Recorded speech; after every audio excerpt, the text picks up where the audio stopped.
এই অদ্ভুত চিন্তাটো আপোনাৰ মনলৈ কেনেকৈ এটা সময়ত মই আপোনাৰ 20টা 25টা 30টা এনেকৈ হিন্দী কান্দা ৰেকৰ্ড আছে এই ৰেকৰ্ড থকা মানুহ আজি ঘৰৰ ভিতৰত 50টা প্ৰত্যেক লগা আছে আপোনাৰ মানুহ ঘৰকেইখন পাকা হৈ যায় হিন্দী খানটো ক'ত পায় সগুনে কণা কাটব লগা হয় ঘৰত ঘৰে গৰু চুৰে গৰু চুৰ কৰে ঠিকে বাজাৰত দালালৰ উৎপাদত গৰু বিক্ৰী কৰিব নোৱাৰে হয়তো কোন দুখ লাগাতে যে হয়তো তাৰপিছত এই দুখৰ কাৰণে এই ট্ৰেনিং চেণ্টাৰটো কৰিব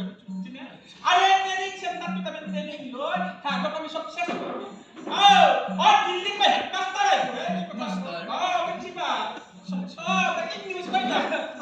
ব্ৰেকিং নিউজ আজি অসমত এটা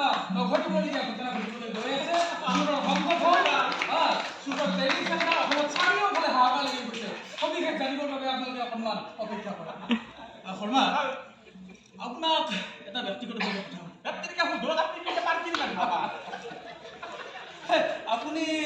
চুৰ এই যে চুৰ কাম কৰে আপোনাৰ পত্নী আপোনাক সহযোগ কৰে নে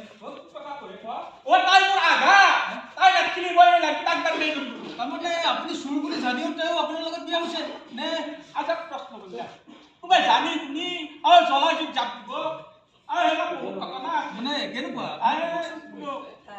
এটা সময়ত মই আপোনাৰ খিলিপানৰ দোকান আছো দিনত খিলিপানৰ দোকান ৰাতি আপোনাৰ দিনতো বেপাৰ ভাল ৰাতিও ইনকাম ভাল সুন্দৰভাৱে চলি আছে ৰঙিলা আৰু নিমাক্ষা ঘৰত বাল্যচা তাই এই নিমাক্ষাকে মই আৰু কি হয় বাল্যচা মন্দিৰত ভক্তি হৈ আছে সেই ভক্তিত আপোনাৰ খিলিপানৰ দোকান ৰঙিলা খিলিপান খাব আহিলা খালা পাৰ পইচাটো নললো